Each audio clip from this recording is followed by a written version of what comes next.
दोस्तों, एक ऐसी दुनिया है जहां लोग पानी की बूंद बूंद को तरस रहे हैं। डेली का काम बिना पानी के करने पर मजबूर हैं। कैसे करेंगे, क्योंकि उन्हें पीने तक का भरपूर पानी नहीं मिल रहा। लेकिन जैसा हमेशा होता है ना, अमीरों के पास चाहे दुनिया में कैसी भी मुसीबत क्यों ना आ जाए, उन्हें परेशानी नहीं होती। वैसा ही कुछ यहाँ पर भी है दोस्तों। बड़ी बड़ी प्राइवेट कंपनी ने जमीन के अंदर पानी निकालने के लिए मशीन लगा दी है, क्योंकि अभी भी कहीं कहीं ऐसी जगह है जहाँ जमीन के अंदर से पानी निकाला जा सकता है। और उन जमीनों से जितना भी पानी निकलता है उसे शहरों में सप्लाई कर दिया जाता है, जहाँ पर अमीर लोग रहते हैं। लेकिन गरीब लोग बेचारे गाँव में रहने पर मजबूर है। उन्हीं गरीब लोग में होम्स परिवार भी रहता है दोस्तों, जिसमें पिता अर्नेस्ट, माँ कैथरीन, बड़ी बेटी मैरी और छोटा बेटा जेरोम शामिल है।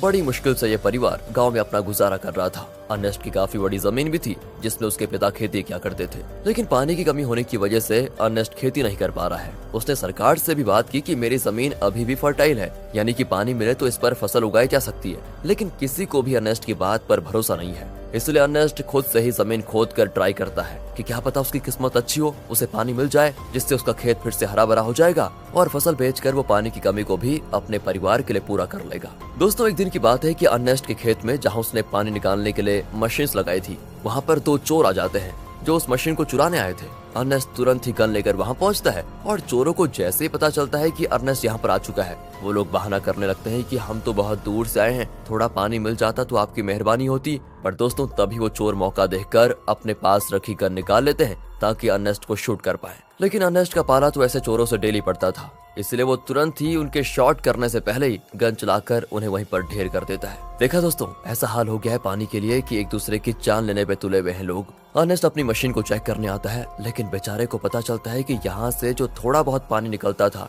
वो भी खत्म हो चुका है। इसका मतलब कि अब उसे दूसरी जगह फिर से गड्ढा खोदकर मशीन लगानी होगी ताकि वहाँ से पानी निकाला जा सके। अर्नेस्ट अब जेरोम के साथ वाटरमैन के पास जाता है। दोस्तों, वाटरमैन ऐसे लोगों का ग्रुप है जो प्राइवेट कंपनी के लिए काम करते हैं, बड़ी बड़ी मशीनों को लगाना ताकि अंदर से पानी निकाला जा सके और ये पानी शहर में सप्लाई किया जाता है। वैसे अर्नेस्ट इन लोगों को शराब या खाने पीने की चीजें डिलीवर करने का काम करता है। वो शहर से सारी चीजें अपने गधे पर लाद कर लेकर आता है और इन वाटरमैन को दे देता है। उन्हीं वाटरमैन में मैक्स नाम का एक आदमी भी शामिल है, जिससे अर्नेस्ट की थोड़ी अच्छी पहचान होती है। अर्नेस्ट मैक्स से कहता है कि देखो भाई, तुमने यहाँ बड़ी मशीन लगाने का काम शुरू कर दिया है। यहाँ से थोड़ी दूर मेरा खेत है जहाँ पानी आता था वैसे, लेकिन तुम्हारे यहाँ वो बड़ी मशीन लगाने की वजह से जो थोड़ा बहुत पानी मेरे खेत को मिलता था, अब वो भी बंद हो गया है। क्या तुम अपनी इन बड़ी मशीनों की लाइन दूसरी जगह नहीं लेकर जा सकते? मैक्स कहता है कि ये तो मेरा काम नहीं है, तुम्हें बात करनी है तो तुम हमारे बॉस से जाकर कर सकते हो। अर्नेस्ट को पता होता है कि बॉस तो उसकी सुनने वाला है नहीं, इसलिए वो बेचारा अपना छोटा सा मुंह लेकर जेरोम के साथ घर आने के लिए निकल आता है।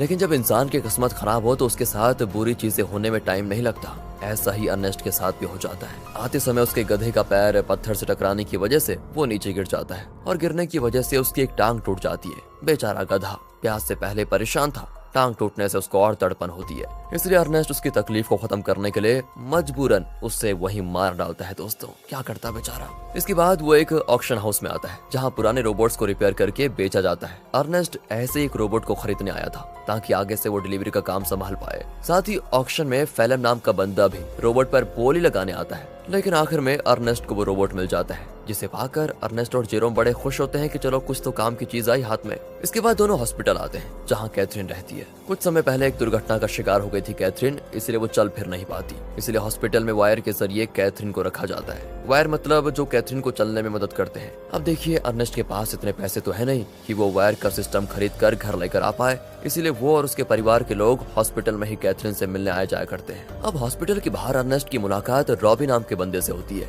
जो अर्नेस्ट का बढ़िया दोस्त है, काफी ज्यादा करीबी है। उसके पास तो रहने के लिए घर तक भी नहीं है, साथ ही वो दिमाग से भी थोड़ा कमजोर है। इसलिए अर्नेस्ट उसके पास जो थोड़ा बहुत पानी होता है वो रॉबी और उसके परिवार को दे देता है, क्योंकि भले ही अर्नेस्ट के पास भी पानी की कमी है, लेकिन बंदे का दिल बहुत बढ़िया है यार। अब वहाँ से अर्नेस्ट जैसे ही घर आता है ना, उसके पास फेलम पहुँच जाता है, जो उससे कहता है कि मुझे तुम्हारा रोबोट चाहिए, कुछ जरूरी काम है। अर्नेस्ट को पता था कि फेलम एक नंबर का बदमाश आदमी है, वो रोबोट वापस करने में नाटक करेगा, इसीलिए दोस्तों अर्नेस्ट रोबोट देने से साफ मना कर देता है। साथ ही दोस्तों, मैं आपको बता दूं कि फेलम और अर्नेस्ट की बेटी मैरी का एक दूसरे के साथ चक्कर चल रहा है। अर्नेस्ट ने कई बार मैरी को समझाया कि वो फेलम से दूर रहे, वो अच्छा इंसान नहीं है, लेकिन मैरी है कि सुनने को तैयार ही नहीं होती। फिल्म की वजह से वो तो अपने पिता से भी नफरत करने लगी है। बताओ दोस्तों, माँ बाप कभी गलत होते हैं क्या? जो बच्चे माँ बाप की बात नहीं मानते उनके साथ तो बुरा होता ही है। कहीं मैरी के साथ भी कुछ बुरा ना हो जाए। खैर, आगे देखते हैं। अगले सीन में अर्नेस्ट एक और जगह गड्ढा खोद रहा होता है, इस उम्मीद में कि शायद वहाँ से कुछ पानी निकल जाए, लेकिन बड़ी मशीनों के पाइपलाइन के कारण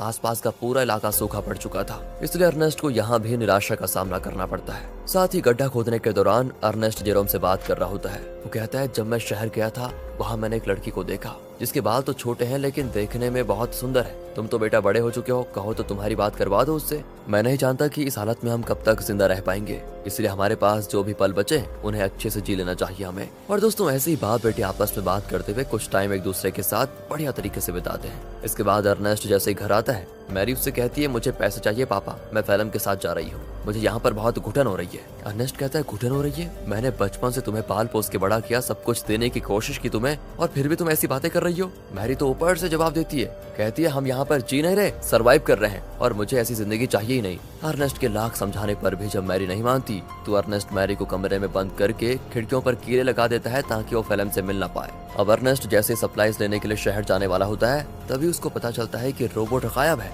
ये देखकर उसकी हालत खराब, वो परेशान हो जाता है। वो समझ चुका था कि ये काम तो फिल्म के अलावा कोई दूसरा कर नहीं सकता। वो वहाँ से तुरंत वाटरमैन के पास आता है ताकि उनसे पूछ सके कि क्या फिल्म यहाँ पर आया था कि नहीं। पर वहाँ पर आते ही मैक्स और बाकी वाटरमैन मिलकर अर्नेस्ट पर धावा बोल देते हैं दोस्तों, और जमकर उसकी पिटाई करने लगते हैं। उनका कहना होता है कि तुमने हमारी सप्लाईज चुराई, जो हमारी मेहनत की कमाई थी, जिसे तुमने शायद कहीं और बेच दिया होगा। अर्नेस्ट कहते हैं, अरे ये क्या कह रहे हो तुम? मैं खुद यहाँ तुमसे पूछने आया था कि क्या फिल्म मेरा रोबोट लेकर यहाँ आया था या नहीं, लेकिन उल्टा तुम लोग मुझे ही मार रहे हो। दोस्तों, अर्नेस्ट यहाँ पर समझ चुका था कि जरूर फिल्म ने शहर से मेरे बदले सप्लाईज ले ली और उसे वाटरमैन को देने के बजाय चुरा कर कहीं और लेकर चला गया। इसलिए दोस्तों, अर्नेस्ट जैसे तैसे वाटरमैन से पीछा छुड़ाकर फिल्म को ढूंढने के लिए निकल जाता है, जो उसे मिल भी जाता है। साथ ही अर्नेस्ट का शक भी सही था, उसने ही सप्लाईज चुराई थी दोस्तों, जिससे वो बड़े आराम से खा पी रहा था। इसलिए अर्नेस्ट गन पॉइंट पर लेकर फिल्म को डरा देता है और उसे वाटरमैन के पास ले जाने लगता है, ये बताने के लिए कि सप्लाईज मैंने नहीं, फिल्म ने चुराई थी। आगे बढ़ते हुए दोनों काफी ज्यादा थक चुके थे। अर्नेस्ट सबसे ज्यादा थक चुका था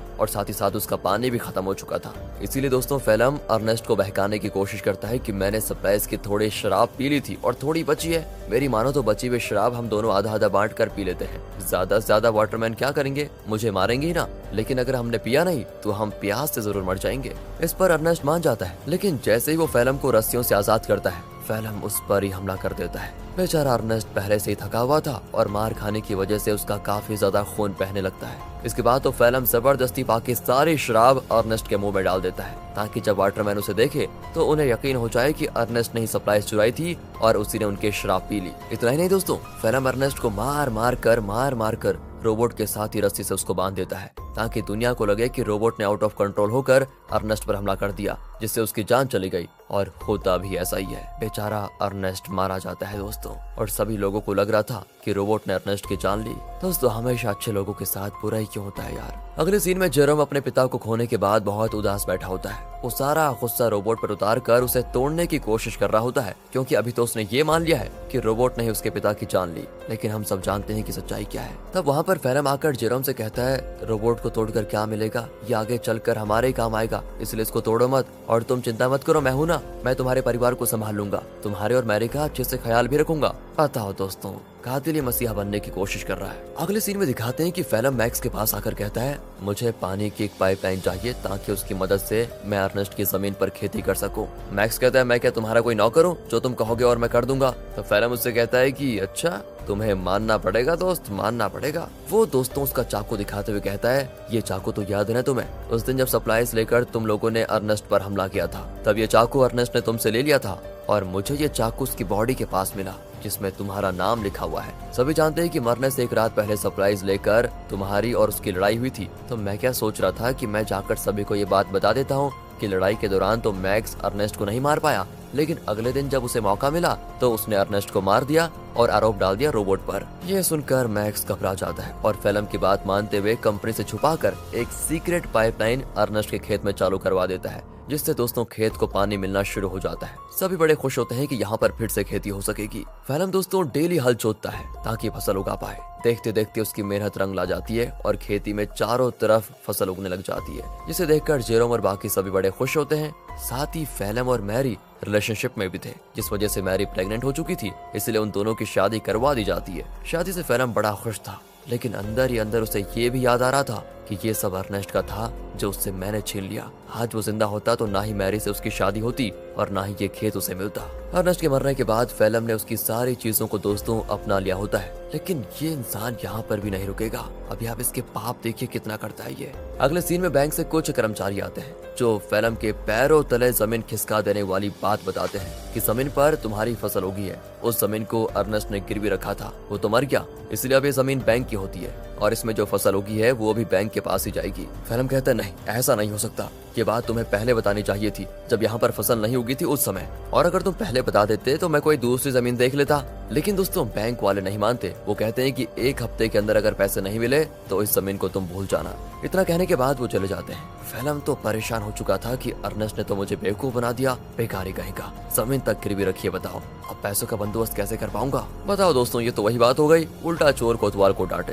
खैर अब फेलम जेरोम से कहकर रोबोट ले जाने लग जाता है। वो कहता है मैं रोबोट को बेचने जा रहा हूँ ताकि इससे मिले पैसों से बैंक वालों का उधार चुका पाऊँ। लेकिन दोस्तों फेलम शरीफ आदमी नहीं था। वो रॉबी के पास आता है, वही रॉबी दोस्तों जो काफी ज्यादा करीब है, और वो उसे बहाने से साथ में ले जाता है कि मेरे साथ चलो, मैं तुम्हारे लिए पानी वगैरह का बंदोबस्त करता हूँ। इसीलिए बेचारा रॉबी अपने बच्चे को लिए फेलम के साथ चला जाता है। लेकिन मैंने कहा था ना दोस्तों, फेलम के पापों का घड़ा भरा नहीं है। वो धोखे से बेचारे रॉबी के बच्चे को बेच देता है, जिनसे मिले पैसों को वो बैंक वालों को दे देगा। अब इसकी खबर जैसे रॉबी को लगती है, वो फेलम से झगड़ा करने की कोशिश करता है, लेकिन जहाँ पर फेलम ने बच्चे को बेचा था वहाँ झगड़ा वगैरह करने का रूल नहीं होता। बच्चा बिक गया तो डील कभी नहीं टूटेगी, इसलिए वो बदमाश लोग रॉबी को शूट करके मार देते हैं दोस्तों। साथ ही वो फेलम को भी शूट करने की कोशिश करते हैं, क्योंकि उन्हें तो लगा था कि फेलम रॉबी की परमिशन के साथ उसके बच्चे को बेच रहा है। इसलिए फेलम जैसे तैसे अपनी जान बचाकर दोस्तों वहाँ से भाग ही जाता है। साथ ही वो रोबोट को वहीं छोड़ देता है, क्योंकि उसे जेरोम को भी तो बताना है कि ये पैसे बच्चे को बेचकर नहीं बल्कि रोबोट को बेचकर आए हैं। क्या कहें दोस्तों, कितना बुरा आदमी है यार फेलम। तभी तो दोस्तों अर्नेस्ट अपनी बेटी मैरी को मना कर रहा था इसके साथ रहने के लिए। अगले सीन में बैंक को पैसा देने की वजह से जमीन फिर से फेलम की हो जाती है, तो वहीं रोबोट आगे बढ़ते हुए अपने ओरिजिनल ओनर के पास जाने के लिए निकल पड़ता है, क्योंकि जब वो बदमाश लोग फेलम और रॉबी को शूट कर रहे थे तो कुछ गोली रोबोट को भी लग गई थी, जिससे हुआ ये कि रोबोट की डिफॉल्ट सेटिंग ऑन हो गई और इसीलिए वो अपने ओरिजिनल ओनर के पास जा रहा है जो कि शहर में रहता है और ओनर का नाम है कैल्विन। वो जैसे उस रोबोट को देखता है तो बिल्कुल हैरान हो जाता है कि ये किसका रोबोट घूमकर वापस मेरे पास आ गया। उस रोबोट पर दोस्तों अर्नेस्ट का नाम लिखा हुआ था, इसलिए कैल्विन रेडियो के जरिए अर्नेस्ट से संपर्क करने की कोशिश करता है ताकि वो आगे आए और अपने रोबोट को वापस लेकर जाए। जेरोम तो जैसे ही रेडियो को ऑन करता है तो बिल्कुल हैरान हो जाता है कि फेलम ने तो कहा था कि उसने रोबोट को बेच दिया, अब ये कैल्विन बता रहा है कि रोबोट उसके पास है। इसलिए दोस्तों वो डिसाइड करता है कि अगर कैल्विन रोबोट वापस देना चाहता है तो कोई नहीं, ये तो बहुत अच्छी बात है, मैं जाकर उसको ले लेता हूँ। अगले सीन में जेरोम को रॉबी की पत्नी दिखाई देती है, जो रॉबी और उसके बच्चे के वापस न आने पर सदमे में जा चुकी थी। वो एक गुड़िया लेकर रॉबी और अपने बच्चे के आने का इंतजार करती है। सच में दोस्तों बेचारी के साथ बहुत बुरा हुआ ना। एंड इस चीज को देखकर जेरोम को लगता है कि जरूर कुछ तो बात है जो फेलम छुपा रहा है। जिसके बाद वो शहर के बॉर्डर पर आता है, लेकिन 18 साल से कम होने की वजह से गार्ड्स उसे शहर में जाने नहीं देते। तब वहाँ पर एक लड़की आती है जिसका नाम अना है। वो जेरोम से कहती है मेरे पास आ जाओ, मैं तुम्हें शहर भिजवा सकती हूँ, वो भी बहुत कम पैसों में। जेरोम जैसे ही अना को देखता है तो बिल्कुल हक्का बक्का हो जाता है, क्योंकि वो हूबहू वैसी होती है जैसा कि अर्नेस्ट ने उसे छोटे बालों वाली उस लड़की के बारे में बताया था। याद है ना दोस्तों, जब अर्नेस्ट जेरोम से कह रहा था कि तुम्हारी शादी कर लेते हैं, उससे बात कर लेते हैं तुम्हारी, तो दोस्तों जेरोम उससे फिर अर्नेस्ट के बारे में पूछता है, लेकिन वो तो जानती नहीं अर्नेस्ट को। जेरोम भी आगे कुछ नहीं कहता और इसके बाद वो जेरोम को शहर तक जाने वाली सामान की गाड़ी में छुपा कर बैठा देती है और उसकी मदद से जेरोम शहर पहुंच जाता है। अब शहर आने के बाद जेरोम कैल्विन से मिलता है, जो उसे उसका रोबोट वापस कर देता है। रोबोट को जो गोलियां लगी थी कैल्विन ने उसे भी रिपेयर कर दिया था, साथ ही उसने रोबोट की सेटिंग भी सही कर दी थी।